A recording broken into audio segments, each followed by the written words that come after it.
What's up YouTube?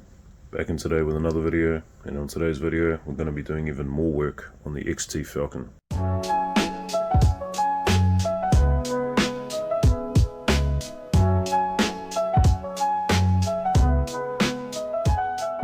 So, let's go.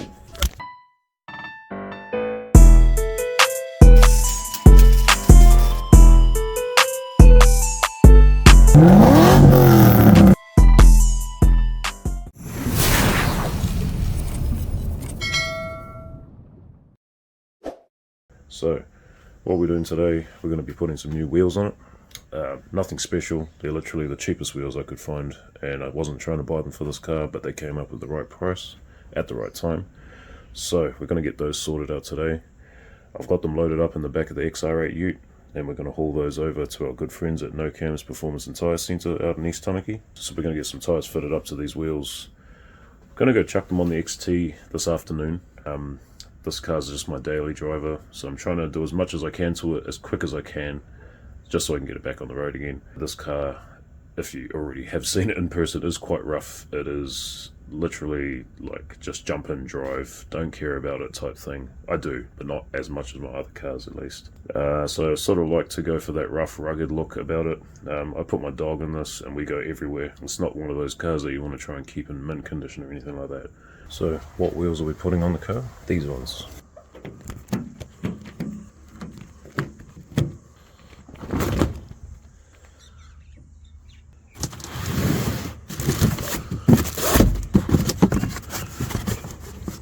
So, just like the rest of all the Bogan Falcon guys out there, we're putting steelies on the XT. So these are a 17x8, -5 offset. You should sit pretty good on the XT.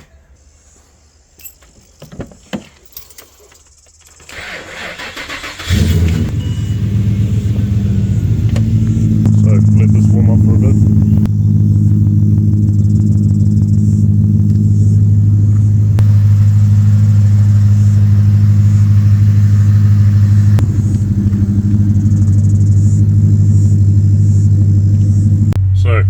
Head out to East Tanuki. Got to go drop into No Cams Performance and Tyre Centre. Colin's going to hook us up with some tyres that I ordered earlier this week. So yeah, get those fitted up, get them back home, chuck them on the XT, and then we should be good to roll.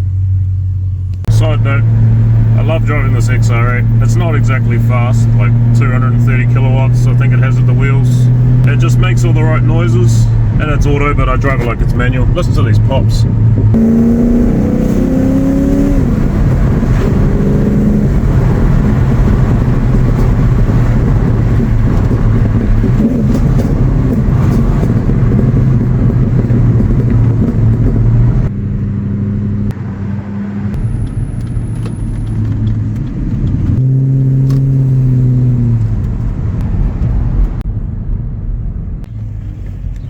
Whoa, that's bad.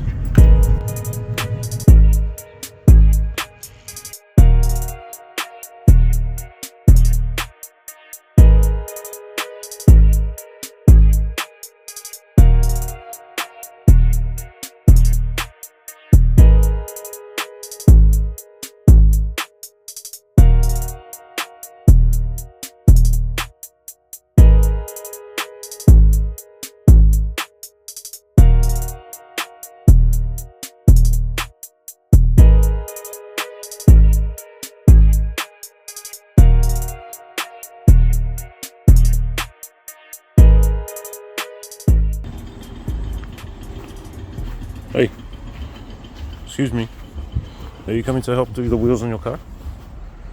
Huh? Come on, let's go. Let's go. Come on, let's go. Ha. Are you coming to help? Are you coming to help? No? Okay. Alright, she's not coming to help. Alright, let's go get these wheels off and let's go start World War 17 with my dog because she hates the rattle gun.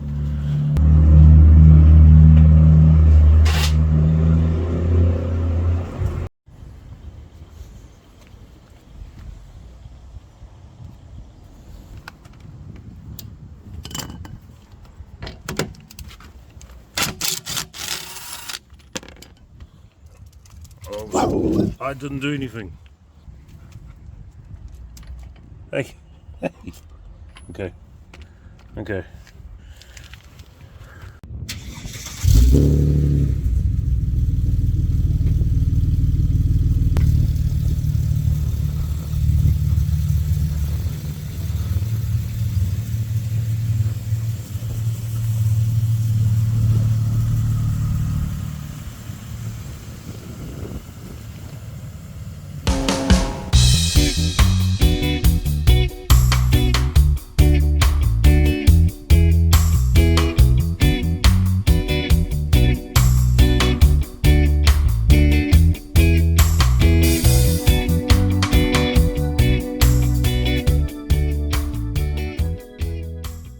Okay, so I didn't drive it a hell of a lot just after I put the wheels on the other day. 2 days on, I've driven this on a 60 odd K round trip, so about 30 Ks to work, 30 Ks on the way home. It's a relatively decent drive to get a rough idea of how this actually does drive. Does it rub? Do the tyres make contact with the guards? I can tell you all the above is happening. It is scraping the guards when it hits a bump. More noticeably in the back, the tyres are actually acting as a bump stop on the guard itself. I don't want to drive too long with it in that condition because it's either going to buckle the guard majorly and or it'll start cutting into the tyre, which it already started doing. So we're going to fix that now. It is a little bit wet. Cheers. But yeah, we need to get this done. So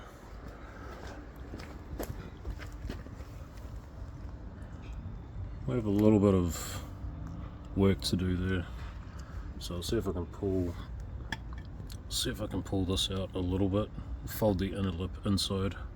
Hopefully it avoids these little rub marks happening on the tyre. You can see just there that's already started to cut a groove into the tyre, which actually isn't supposed to be there, but it's there already, so we'll fix that. The fronts aren't actually too bad. There is a bit more room in here. The guard is already somewhat sort of folded in a bit, but I'll fold that in a little bit more, bring that out a fraction, because this also has a little bit of the tyre sticking out. So it's definitely fixable. I don't want to go to the full extent of putting flares on if I don't have to. But right now I don't really want to be drilling any holes into the body of the car, or the guards at least, to mount up some flares. I'd rather just roll the guards and pump them a little bit, just to give it a little bit more room. So should be easy enough. Like I said, it is a little bit wet at the moment. Don't care, gonna get it done. So start with the rears first. If I can manage to get the rears fixed today, I'll be happy. Front's not too concerned about at the moment. It is relatively good in the front. The rear is definitely more of a concern at the moment. So yeah, so we'll get into that now. So one of the wheels is off. Interesting discovery. So this should have bump stops in the rear. So the bump stops are actually mounted off the bottom side of the cradle, and they should stop the lower arm from over travelling basically, so it bottoms out on the bump stop before it actually bottoms out elsewhere. The bump stop should actually be mounted off this little stud. As you can see, there is no bump stop there. I'm yet to check the other side, but hopefully the other one is there. If it's not, we're going to have to fit some bump stops. Don't mind that rust. We're going to roll this lip a little bit further inwards. And like I was saying, we'll see if we can pump this out a little bit if need be. Just looking at it right now, it looks like it's rubbing up here before it hits anywhere else. So I'll see if I can fold that up. That might be enough clearance. Okay, so for this job here, we're going to need a guard roller. Luckily I have one. So I'm going to bolt the guard roller on to the hub, and then we are going to start rolling these guards. But before we do that, I'm going to get a flat scraper, and we're going to scrape all the crap that's up inside the guard, because if the lip gets folded and there's a whole bunch of gunk in there, it's probably not going to fold up as nice as it could. So I'm talking about up inside this lip here, and you want to sort of just have it sitting on the inside of this lip, and just scrape, and all of this crap just came out. So there is probably a whole bunch of it in there. You can hear it.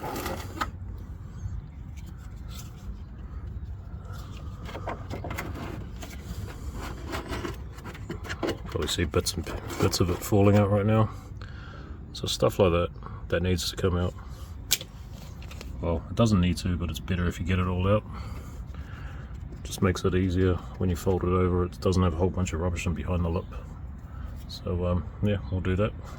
Or if you're an idiot like me, you can just scrape your finger along the inside and pull out all of this crap.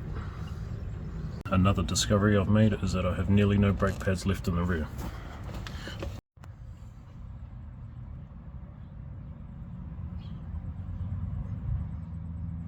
So yeah, probably going to have to change the brake pads as well. I'll do that while I've got the wheel off. I think I have brake pads for this. If I don't, I'll have to do it tomorrow. I'll see if I can get some pads after work or whatever. So we'll roll the guards first. Like I was saying, you need a roller for that. Insert roller here. We're going to have to heat the guard up a little bit just to soften the paint. So when we're actually forming the guard, it's not going to crack the paint and peel it off or chip it off. Not that it matters because this thing's already pretty ugly to start with. But yeah, we'll do that anyway.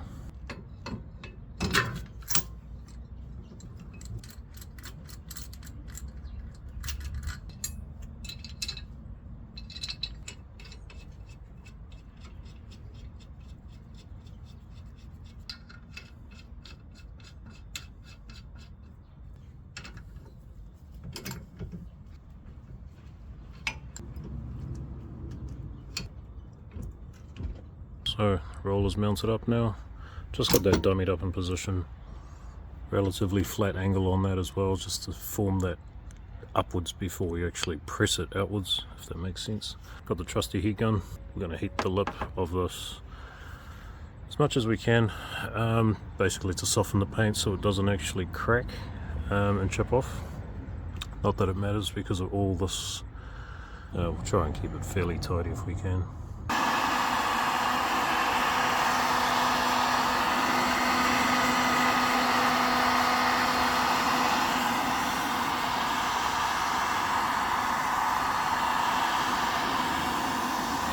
And basically we'll just wind this backwards, which will pull this wheel out, and then it should press on the lip there. Basically just work it back and forth. Not too sure if that's easy to see, but it's already starting to form it a little bit. I'm going to just show you some before and afters. So effectively what we're looking at doing is folding the lip from about there to about here-ish. As best we can, at least. Main concern will be this area and around here. Alright, so after a good 10-15 minutes, actually it doesn't look too bad. It's really hard to see. So, yeah. So slowly folding that in.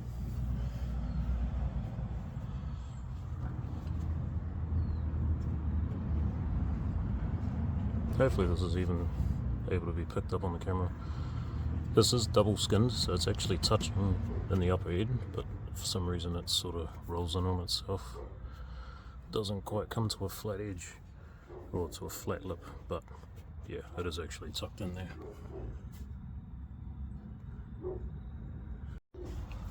So, I'll get this roller removed now. Probably change these brake pads on this side, chuck the wheel back on, and then rinse and repeat on the driver's side.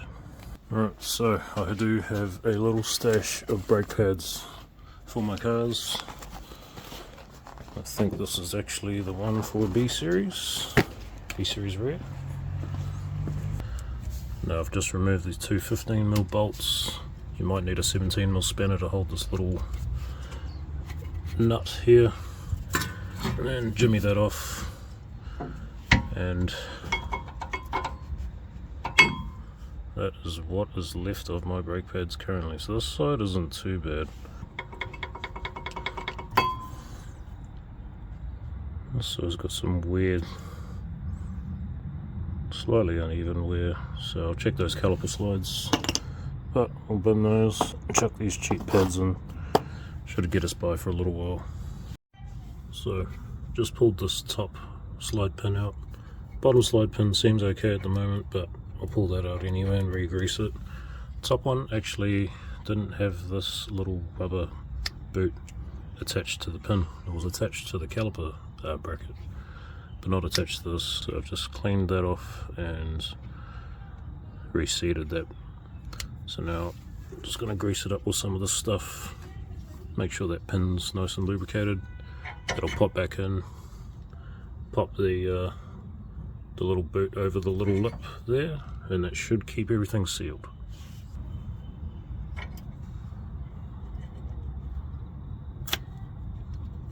So we'll do the same to this one now. I'll pull this one out now. We'll clean this up, re-grease it, reassemble, and then I shall press this piston back in, put the new pads in, remount the caliper, and we are good to go.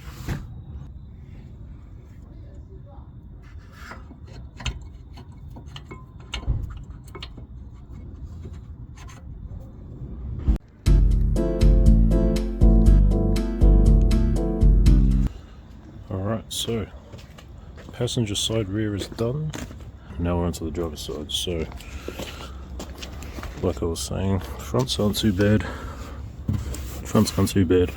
I actually just pushed the little plastic liner back inside the guard because that was actually sitting outside the guard.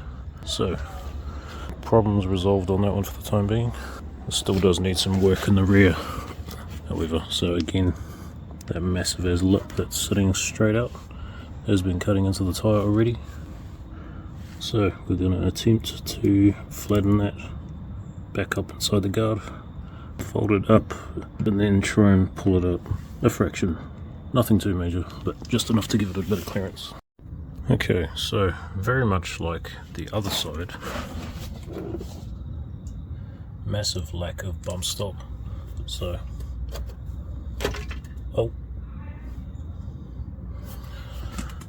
we will leave that there for later. I'll definitely have to replace those. I will definitely have to replace these brake pads as well, because these ones are even worse. So we'll do the pads first, get that all out of the way. I'll bolt the guard roller up. We will roll this monstrosity of a lip, fold it in as much as we can, and then we'll chuck the wheel back on and hopefully it all works.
Oh wow,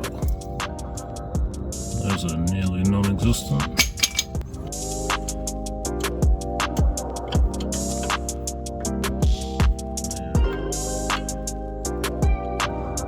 That's the other one.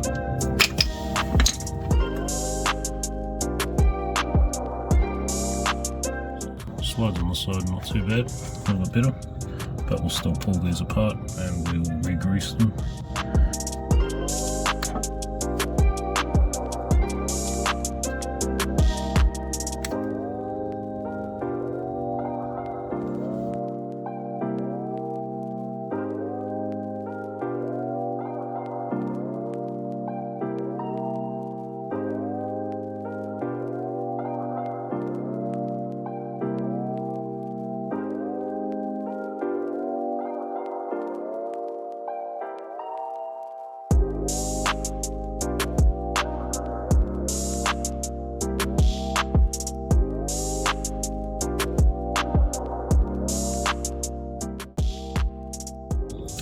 Okay, so much like the other side, where we've pressed the piston in. This piston needs to be seated all the way home. Before you do that, take the cap off the brake master cylinder, just so it doesn't build up pressure and cause the cap to pop or leak or whatever under pressure.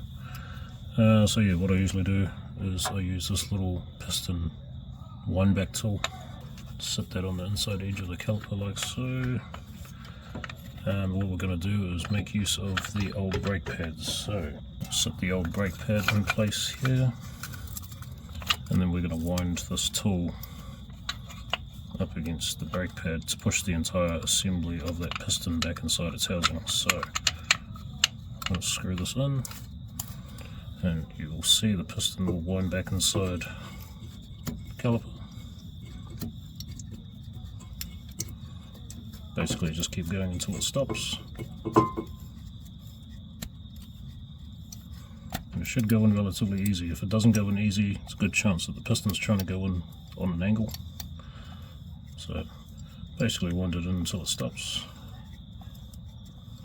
So there, it's starting to bottom out, so release that. And there we go, piston's returned back to its home position. Can chuck the new pads in and reassemble this. So we'll pop these pads in. They should just sort of rest in place.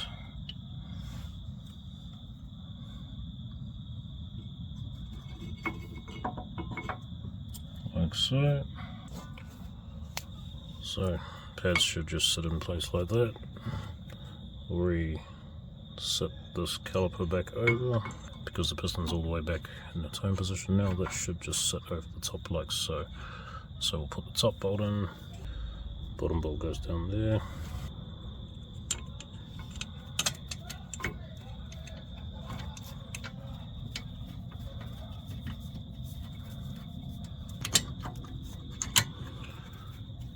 And this is why they call me Late Night Nate, because I'm forever doing shit when it's nighttime.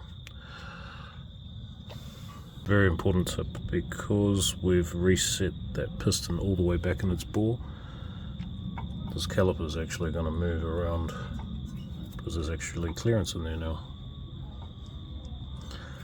So what you want to do before you even attempt to drive, before you do anything, go and put the cap back on the brake master cylinder reservoir, make sure that's all sealed up, jump in the car, press the brake pedal a few times until it builds up pressure again. It's very important, because if you don't and you move the car forward, you're going to put your foot on the brake pedal and it's going to go to the floor until it's actually put tension on the piston to the back of the pads. So yeah, very important that you do that before you attempt to drive off.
Now, as I was saying, make sure you clip this one back in place.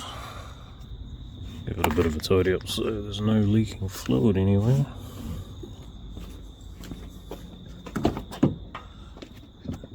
And as I was saying, give the pedal a couple of pumps because right now, pretty much to the floor. And now it's good. So we will now go torque up the wheel nuts, make sure that's all good to go, take it for a lap around the block. I like to bed the brakes in, even though a lot of manufacturers of brake pads these days say that it's not required. I still like to do it anyway. So yeah, I'll take it around the block. And then, yeah, I think I'm going to call it a night because I am buggered and I'm going to have to go to work in about 7 hours time. So I'm going to wrap the video up on that note. Thanks for watching, guys. Appreciate you checking the channel out. Hell of a lot of subscribers that have come in the last couple of months. Almost at that 3,000 mark, so thanks guys, appreciate it. Hopefully on the next few videos that'll be on the LTD. I know there's a couple of guys that have been asking for the E-Series content, so I'm going to get back into the E-Series content on the next ones at least. I just want to get this out of the way, so stay tuned for the next videos that are coming up on the channel. Until then, ciao ciao.